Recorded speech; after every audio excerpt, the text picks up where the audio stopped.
We're on our fourth week of introductions to our plans for using ARPA funds. We've received so many great suggestions from the community. It's been hard to narrow down the choices to stay within our budget. All are intended to accomplish our goals, to speed our recovery from the COVID crisis and to transform the county into the future. We've already introduced 28 proposals, and today we'll present 7 more. The opioid epidemic has hit hard in Northeast Ohio. Substance abuse issues are destroying lives. Cuyahoga County has been spending millions of dollars on programs to provide treatment and recovery for people suffering from addictions. We support the Adams Board, we created a diversion center, and we help fund many other service providers. Women, especially with children who are suffering from addiction, have special needs. Many of the women have experienced traumas, including the loss of loved ones, physical and sexual assaults, and abuse. The only residential treatment provider in Cuyahoga County that focuses on women with children up to the age of 12 is the Hitchcock Center for Women. Hitchcock allows children to remain with their mothers during treatment and even allows the children to participate. Hitchcock has a proven record of success, and it wants to do more. The program currently serves about nearly 400 women per year across its residential and recovery housing programs. It's now hoping to build a new facility which will increase capacity, while at the same time providing a more safe, secure, and dignified environment. Hitchcock is partnering with the county, the City of Cleveland, the Cleveland Clinic, the Adams Board, and the State of Ohio to fund the new facility. We are proposing to invest $1 million of ARPA funds into this unique project, which will significantly improve service to women in need of care and treatment. Jails here and across the country are packed with people with addictions and mental health problems. And many of these people should not be in jail. Jails can't provide the care and treatment that they need. Their care should be provided in hospitals or specialized treatment centers that are out in the community. So last year, the county opened its diversion center, the first in Ohio. The diversion center is designed to divert people with addiction or mental health problems from the criminal justice system. Police can bring people who have committed nonviolent offenses to the diversion center to be stabilized, treated, and then, if necessary, referred for long-term treatment. While the diversion center is great, it only serves adults. And today, more than ever, young people are troubled and need help. Right now, if a child is out of control and the parents can't handle him or her, the child may get dropped off at the County Department of Children and Family Services. That's an office building. The county will keep them until a residential placement opens up, which could take days. In the meantime, the child is living in a county office building, and that's bad. What if teenagers are wreaking havoc in a neighborhood? The police may be called, and if a kid has committed a serious crime, he may go to the juvenile detention center and juvenile court. But the detention center has only limited capacity. It's filled with murderers and rapists. So a youth committing a low-level criminal act may be taken to the juvenile court and promptly released. We intend to address these 2 scenarios, emergency placement and short-term residential treatment. We're proposing the creation of a youth diversion center, the first of its kind. First, it would provide a drop-off site. Instead of police dropping kids at our office building where they'd stay possibly for a day or 2 or 3, the police could drop kids at a diversion center for youth, which would be much better than an office building. And for kids with mental health or addiction problems, or kids with behavior problems, rather than going to the juvenile court, then being locked up with murderers or immediately released, the diversion center would provide care and treatment for maybe 15 to 30 days. It would work like the diversion center for adults. This would be unique. It would be transformative.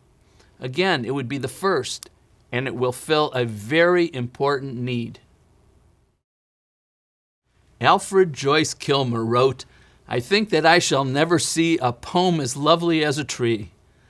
There's no question that trees beautify a neighborhood, but they do so much more. Trees combat climate change. They clean the air and they provide oxygen. They provide a canopy and habitat for wildlife. They increase the value of a home. They keep us cool in hot weather. They protect the land by preventing flooding and erosion. Trees offer so many benefits. We need more of them, but the reality is we're losing trees every year. Why? Some of the loss is due to land development. Some is due to poor tree maintenance. Some is due to disease and pests, and some is just because our trees are getting old. To combat this decline, we need to do something big. The county previously committed $1 million a year for 5 years for trees. In 3 years, so far, we've paid for over 7,500 new trees. Other partners, including the City of Cleveland, the Cleveland Tree Coalition, Holden Arboretum, and the Western Reserve Land Conservancy, they're also committed to restoring the tree canopy. We must have a reliable source for these new trees.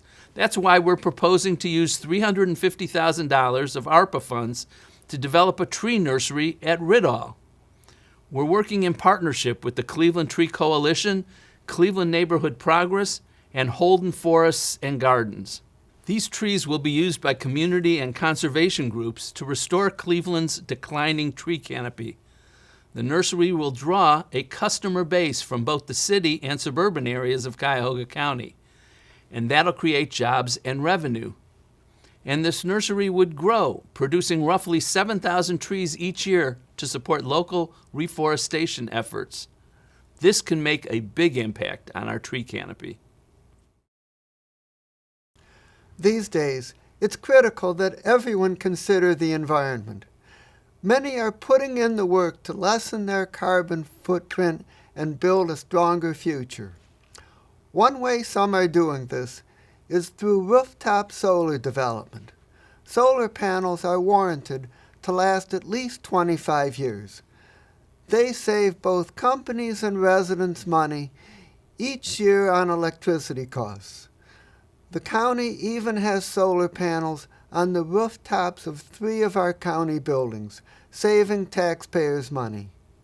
But one of the biggest hurdles to supporting rooftop solar development is making sure that a structure's roof is in good condition to hold the solar panels.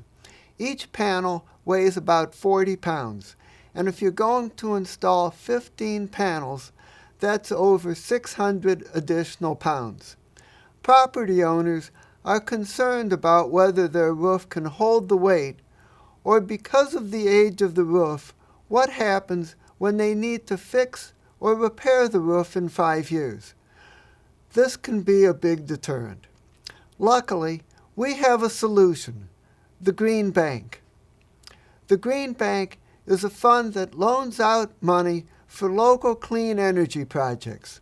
Since last January, the bank has received $4 million from the Gun Foundation, and with the passage of the federal infrastructure bill, more money could be coming from the federal government. We're proposing to provide $1 million in ARPA funds to Growth Opportunity Partners, which is housing the local Green Bank.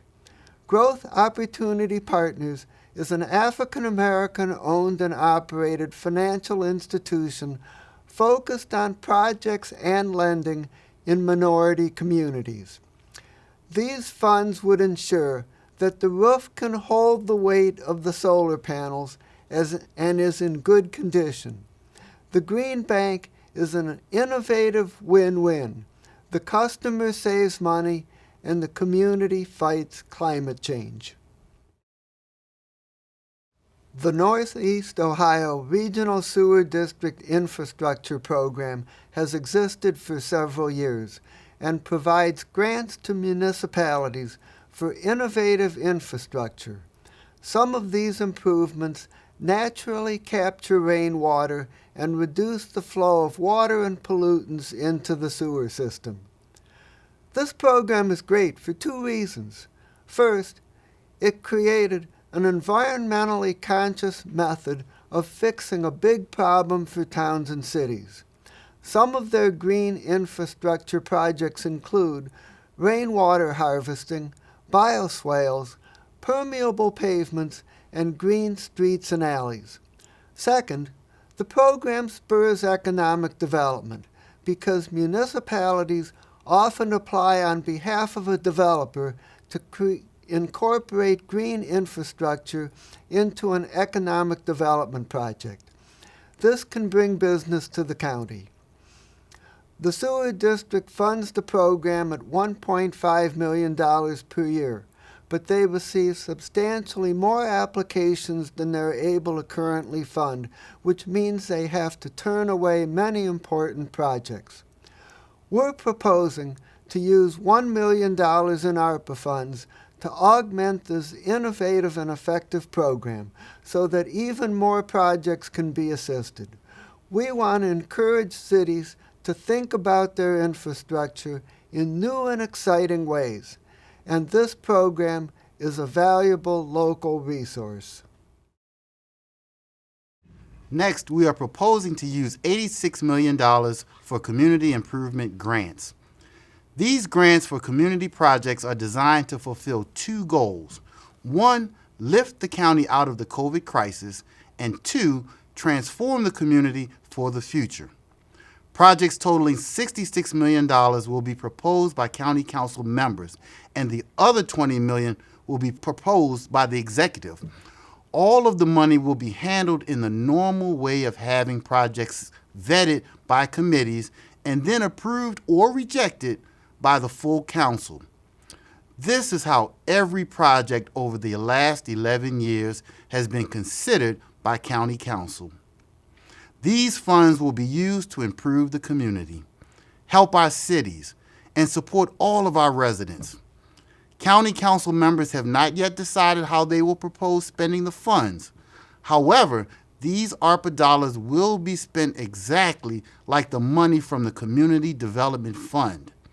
If you look at prior projects that council members have initiated, they have been extremely transparent and productive for the community.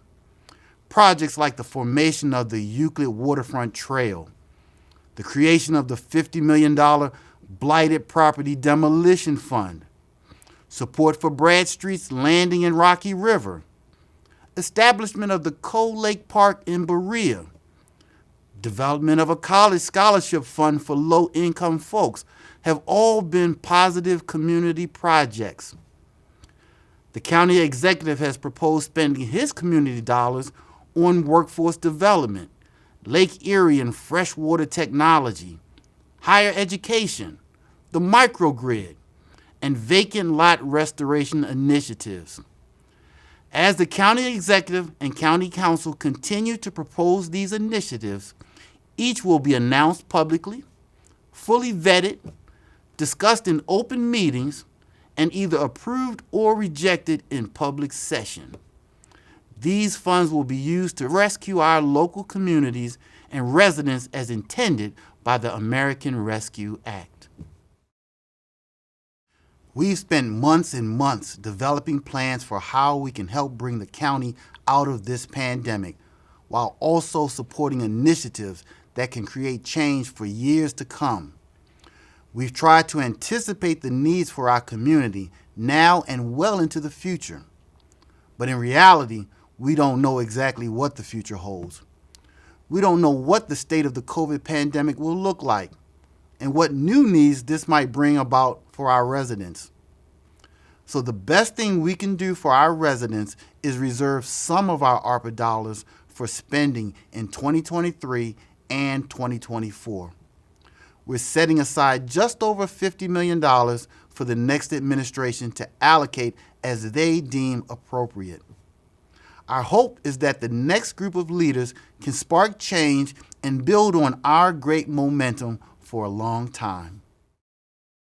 So we've presented 7 additional initiatives that'll get us through the COVID crisis and transform the county into the future. Funding addiction treatment for women with children, creating the first youth diversion program, enhancing the tree canopy, supporting rooftop solar projects, improving water and sewer infrastructure in collaboration with the sewer district, and providing funds for community improvement projects throughout the county.